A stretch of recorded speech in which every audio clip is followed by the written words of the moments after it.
Good morning twelfth class. आज हम chapter read कर रहे हैं यहाँ पर क्षेत्रीय आकांक्षाएं। तो यहाँ पर देखिए, आपने पंजाब स्टेट के बारे में पढ़ रहे थे। तो पंजाब स्टेट में जो स्थिति हुई थी, ठीक है, जो वहाँ पर टेररिज्म की वजह से गोल्डन टेम्पल मतलब उग्रवादियों के अधिकृत हो गया था। तो उसमें मतलब हमारी सेना के द्वारा ऑपरेशन ब्लू स्टार था, ठीक है। तो वहाँ पर हम पढ़ेंगे अब शांति की ओर। 1984 के चुनाव के बाद सत्ता में आने पर नए जो प्रधानमंत्री थे, नए प्रधानमंत्री इस टाइम पर कौन थे? राजीव गांधी थे। राजीव गांधी ने नरमपंथी अकाली नेताओं से बातचीत की शुरुआत की।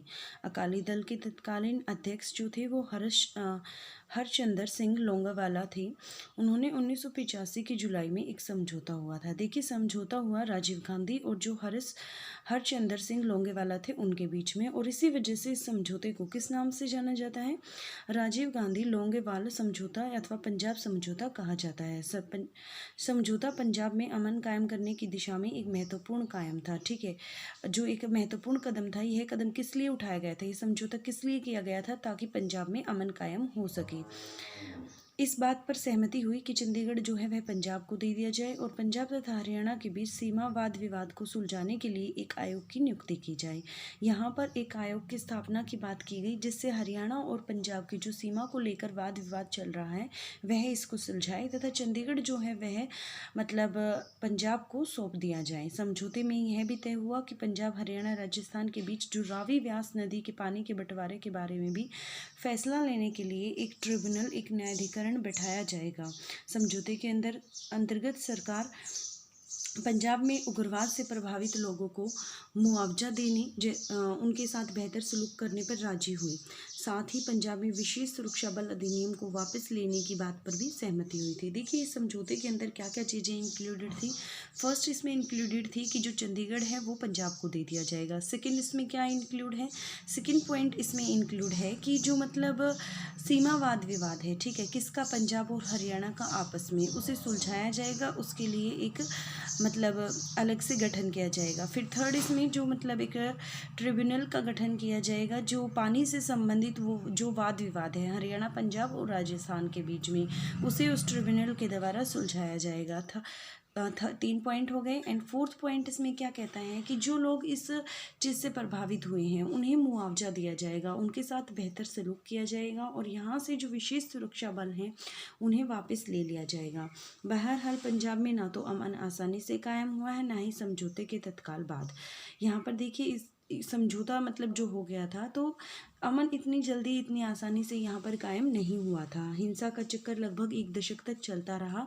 उग्रवादी हिंसा, इस हिंसा को दबाने के लिए की गई कार्रवाइयों में मानवाधिकार का व्यापक उल्लंघन हुआ था। साथ ही पुलिस की ओर से भी क्या हुई थी? ज्यादती हुई थी। राजनीतिक रूप से देखिए तो घटनाओं के इस चक्कर में अकाली दल जो है वह बिखर गया था। देखिए, यहाँ पर मतलब काफ़ी मानवाधिकार व्यापक उल्लंघन भी हुआ था। पुलिस की तरफ से भी कुछ जातियाँ हुई थी। तो यहाँ पर जो देखें तो राजनीतिक रूप से देखें तो जो अकाली दल था वह भी बिखर गया था। केंद्र सरकार को राज्य में राष्ट्रपति शासन लागू करना पड़ा था। केंद्र सरकार को जो हमारा राज्य है, राज्य में राष्ट्रपति शासन लागू करना पड़ा था। इससे राज्य में राजनीतिक तथा चुनावी प्रक्रिया बाधित हुई थी। प्रेसिडेंट रूल लागू हो गया और इससे बाधित हुई हमारी जो राजनीतिक और जो चुनावी जो भी प्रोसीजर था वो बाधित हुआ। संशय और हिंसा से भरे हुए माहौल में राजनीतिक प्रक्रिया को फिर से पटरी पर लाना आसान नहीं था।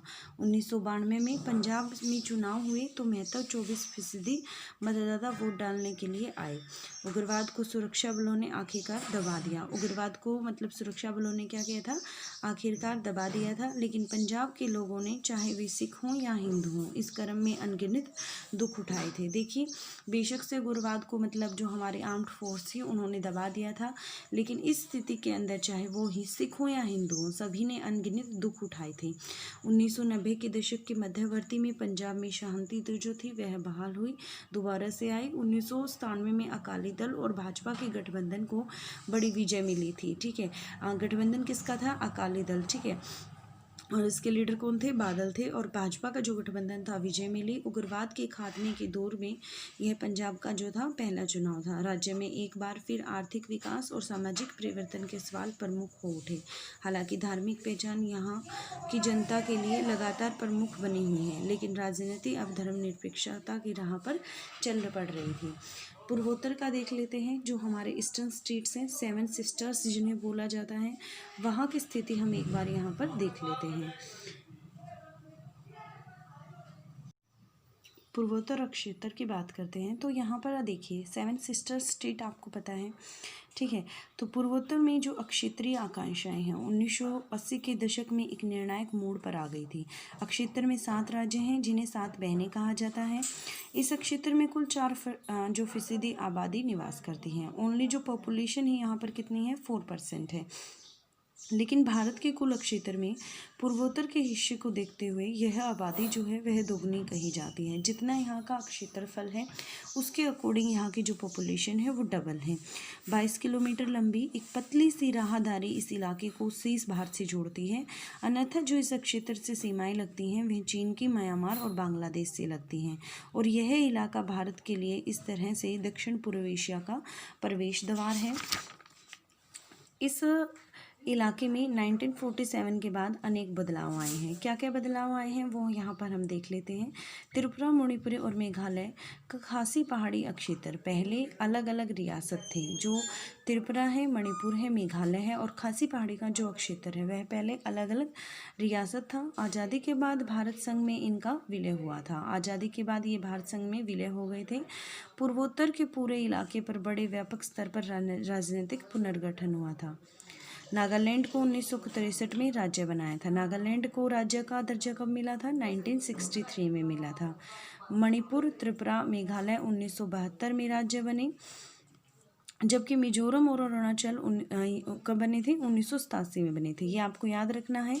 नागालैंड कब बना था? 1963 में। मणिपुर और जो त्रिपुरा, मेघालय है 1972 में।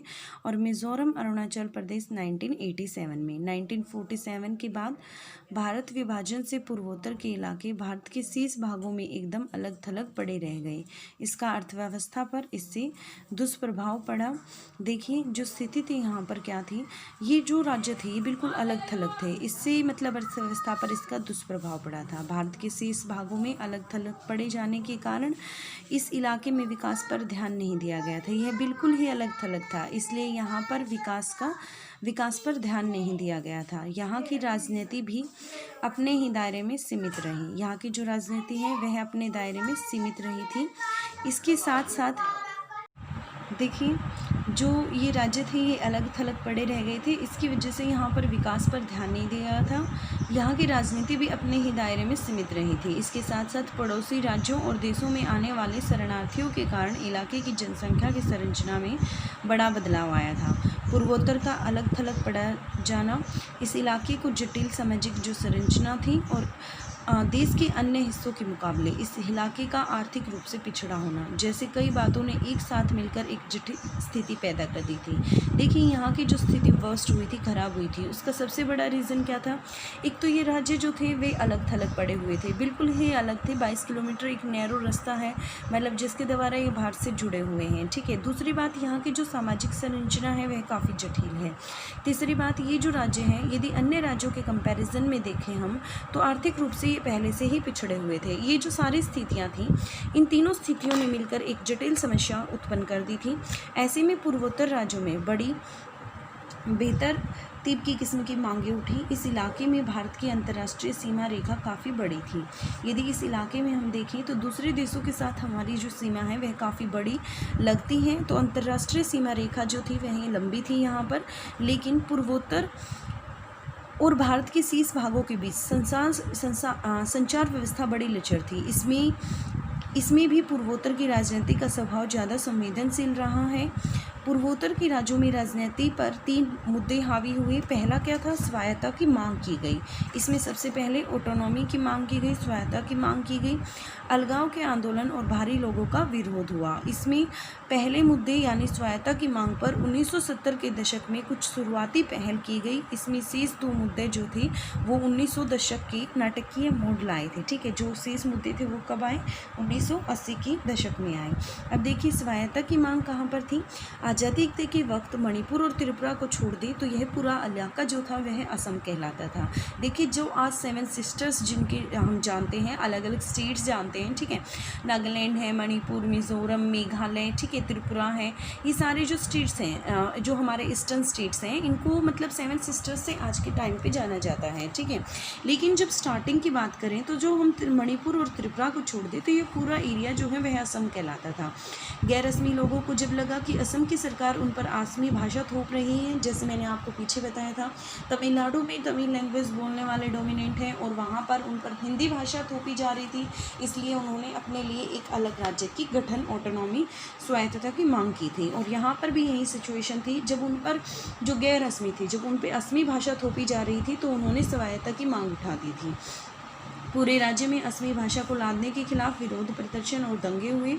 बड़े जनजाति समूह के नेता असम से अलग होना चाहते थे। इन लोगों ने ईस्टर्न इंडिया ट्राइबल यूनियन का गठन किया, जो 1960 में कहीं ज़्यादा व्यापक और ऑल पार्टी हिल्स कॉन्फ्रेंस में तब्दील हो गया था। देखिए स्टार्टिंग में ये किस में था, ईस्टर्न इंडिया ट्राइबल यूनियन का गठन किया गया था और 1960 में कहीं ज़्यादा व्यापक हो गया और जिसे किस में तब्दील किया गया, ऑल पार्टी हिल्स कॉन्फ्रेंस में। इन नेताओं ने मांग की थी कि असम में एक अलग जनजातीय राज्य बना दिया जाए। असम को मतलब एक अलग जनजातीय राज्य बना दिया जाए। आखिरकार एक जनजातीय राज्य की जगह असम को काटकर कई जनजातीय राज्य बना दिया गया। केंद्र सरकार ने अलग थलग वक्त पर असम को बांटकर मेघालय, मिजोरम और अरुणाचल प्रदेश बनाया। त्रिपुरा और मणिपुर को भी राज्य का दर्जा दिया गया। 1972 तक पूर्वोत्तर का पुनर्गठन हो चुका था, लेकिन स्वायत्ता की मांग जो थी वह खत्म नहीं हुई थी। उदाहरण के लिए असम के बोडो, कर्बी, दिमसा जैसे समुदायों ने अलग राज्य की मांग की थी। ये सारे के सारे जो मतलब समुदाय हैं ये असम में ही स्थित हैं। तो यहाँ पर देखिए इन्होंने अपने लिए अलग राज्य की मांग की गई। अपनी मांग के पक्ष में इन्होंने जनमत तैयार करने के लिए प्रयास किए, जन आंदोलन चलाए, विद्रोही कार्रवाइयाँ भी की। कई दफ़ा ऐसा भी हुआ कि एक ही इलाके पर एक से ज़्यादा समुदायों ने अपनी दावेदारी जताई। छोटे छोटे और निरंतर लघुतर होते राज्य बनाते चले जाना संभव नहीं था। इस वजह से संघीय राज्य व्यवस्था के कुछ प्रावधानों का उपयोग करके स्वायत्ता की मांग को संतुष्ट करने की कोशिश की गई। इन समुदायों को असम में ही रखा गया। कर्बी और दिमसा समुदायों को जिला परिषद के अंतर्गत स्वायत्ता दी गई है, जबकि बोडो जो है उसको बोडो जनजाति को हाल ही में स्वायत्त परिषद का दर्जा भी दिया गया है। क्लियर हो गया होगा। देखिए आज आपने किससे संबंधित पढ़ा, जो पंजाब का हमारा एक टॉपिक रहता था, ठीक है, जिसमें हम उसकी शांति से संबंधित जो तथ्य थे वो उनके बारे में अध्ययन कर रहे थे। सेकंड हम यहाँ पर जो हमारे ईस्टर्न स्टेट्स हैं उनके बारे में हमने यहाँ पर स्टडी किया है। क्लियर हो गया आपको। देखिए स्टूडेंट्स आज हम पढ़ेंगे रोड टू पीस, शांति के लिए जो रास्ता अपनाया गया था, ठीक है। शांति के लिए कौन सा रास्ता बेटा, यहाँ पर हम बात कर रहे हैं पंजाब की, ठीक है। जो मैंने ब्लू ऑपरेशन आपको पढ़ाया था, जो गोल्डन टेम्पल पे कुछ उग्रवादियों ने अटैक कर लिया था, तो उसको ख़त्म करने के लिए गवर्नमेंट ने ब्लू ऑपरेशन चलाया था। तो यहाँ पर जो काफ़ी सिख थे वो अगेंस्ट हो गए थे और इस स्थिति में आपने देखा था कि किस तरीके से जो श्रीमती इंदिरा गांधी के बॉडीगार्ड थे उन्होंने उसकी हत्या कर दी थी, ठीक है। After coming to power following the election in 1984, 1984 के जो इलेक्शंस हुए थे उसके बाद जो स्थिति हुई, द न्यू प्राइम मिनिस्टर, नए प्राइम मिनिस्टर बने जिनका नाम था Rajiv Gandhi, initiated a dialogue with the moderate Akali leader. उन्होंने मतलब शुरुआत की बातचीत की किसके साथ, जो अकाली दल के जो नेता थे उनके साथ। इन जुलाई 1985, जुलाई 1985 में ही रीच्ड एन एग्रीमेंट, उनके बीच में एक समझौता हुआ विद द हरचंद सिंह लोंगवाल, ठीक है। लोंगोवाल कौन है, ये हरचंद्र सिंह लोंगवाल, ठीक है। ये अकाली दल के नेता थे और जो हमारे प्रेसिडेंट थे, ठीक है, हमारे प्रेसिडेंट कौन, राजीव गांधी। इनके बीच में 1985 में एक समझौता हुआ था। This agreement known as Rajiv Gandhi Longowal accord और पंजाब अकॉर्ड। इसे किस नाम से जाना जाता है, राजीव गांधी अकॉर्ड या फिर राजीव गांधी लोंगोवाल अकॉर्ड के नाम से जाना जाता है या पंजाब अकॉर्ड के नाम से, ठीक है। क्योंकि यह जो मतलब समझौता हुआ था यह है हमारे जो प्राइम मिनिस्टर थे राजीव गांधी, ठीक है, और जो हरचंद सिंह लोंगवाल थे उनके बीच में हुआ था, इसलिए इसको इस नाम से जाना जाता है। Was a step toward bringing normality to Punjab. यह जो मतलब एक ऐसा स्टेप था, एक ऐसा कदम था जो मतलब पंजाब में शांति लेकर आए। It was agreed that Chandigarh would be transfer to Punjab. Chandigarh को किसे दे दिया जाएगा? पंजाब को दे दिया जाएगा। और एक सेपरेट कमीशन बनाया जाएगा, would be upon two resolve the border dispute between the Punjab and Haryana. जो पंजाब और हरियाणा के बीच में बॉर्डर डिस्प्यूट है उसे समाप्त करने के लिए क्या बनाया जाएगा? यहाँ पर एक कमीशन बनाया जाएगा, एक कमीशन की नियुक्ति की जाएगी और एक ट्रिब्यूनल भी बनाया जाएगा जो ये डिसाइड करेगा कि जो पानी है रावी और ब्यास रिवर का पंजाब और हरियाणा स्टेट के जो पानी को लेकर विवाद छिड़ रहा है, ठीक है, उसी से संबंधित भी एक ट्रिब्यूनल का गठन किया जाएगा। The agreement also provided for the compensation to and better treatment of those affected by the militancy in Punjab and withdrawal of the application of Armed Forces Special Power Act in Punjab। और इसके अंदर मतलब यह agreement भी किया गया था कि जो लोग इस स्थिति से प्रभावित हुए हैं उन्हें कंपनसेशन मिलेगा, मुआवजा मिलेगा एंड बेटर ट्रीटमेंट मिलेगा, मतलब उनके साथ कोई अच्छे से व्यवहार किया जाएगा, ठीक है। एंड विड्रॉल ऑफ एप्लीकेशन, और जो armed force special power act यहाँ पर लगा गया है पंजाब में उसे हटा लिया जाएगा। However peace did not come easily and immediately. इस तरीके से फिर भी शांति जो थी वो मतलब इतनी आसानी से उसी समय पे नहीं आई थी। द साइकिल ऑफ वायलेंस, अहिंसा का जो समय था, continue nearly for a decade, मतलब एक दशक तक चला था। Militancy and the counter insurgency violence lead to excess by the police and violation of the human rights. और ये कहता है यहाँ पर जो वायलेंस था वो मतलब पुलिस के द्वारा भी मतलब कुछ ज्यादतियाँ की गई थी और वायलेशन हुआ था मतलब किसका? ह्यूमन राइट्स का, जो मानवता के अधिकार हैं। पॉलिटिकल इट लीड टू, और इसका जो राजनीतिक रूप से प्रभाव पड़ा था, फ्रेगमेंटेशन ऑफ अकाली दल, अकाली दल भी जो कमज़ोर हो गया था उसकी भी फ्रेगमेंटेशन, टुकड़े हो गए थे। And the central government had to impose president rule in the state, और सेंट्रल गवर्नमेंट ने इसलिए यहाँ पर जो राष्ट्रपति शासन लागू कर दिया।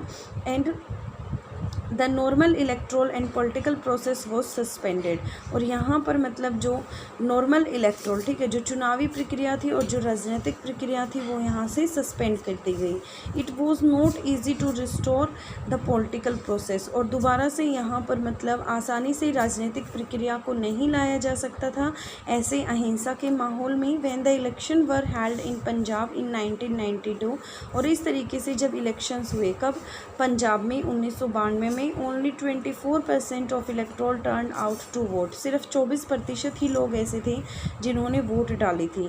Militancy was eventually erected by the security forces, जो उग्रवाद था वो यहाँ पर मतलब जो सिक्योरिटी फोर्सेस थे उन्होंने इरेडिकेट कर दिया, हटा दिया यहाँ से। But the losses incurred by the people of Punjab and Sikh and Hindus alike were enormous, लेकिन यहाँ पर जो लोग थे, चाहे वो पंजाब के जो लोग थे, चाहे वो सिख थे, चाहे वो हिंदू थे, सभी को काफ़ी नुकसान झेलना पड़ा था, सभी इससे प्रभावित हुए थे।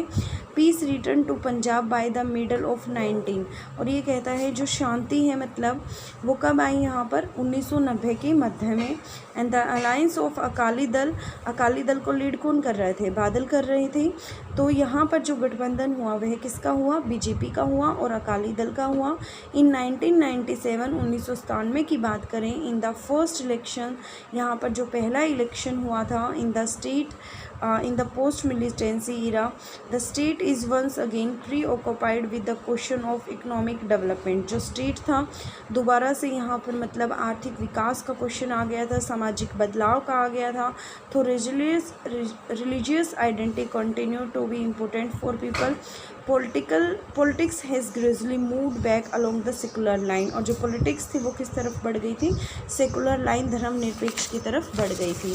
फिर कहता है द नॉर्थ ईस्टर्न स्टेट के, अभी तक हमने किसके बारे में पढ़ा है? यहाँ पर हमने पढ़ा पंजाब के बारे में, ठीक है। पंजाब में हमने देखा कि किस तरीके से वहाँ पर शांति की स्थापना हुई थी। अब यहाँ पर हम देखेंगे नॉर्थ ईस्ट के बारे में। In the north east regional aspiration reached a turning point in 1980। यहाँ पर मतलब क्षेत्र के अकॉर्डिंग जो आकांक्षाएं आई वो कब आई? 1980 में आई। This region now consist of 7 states.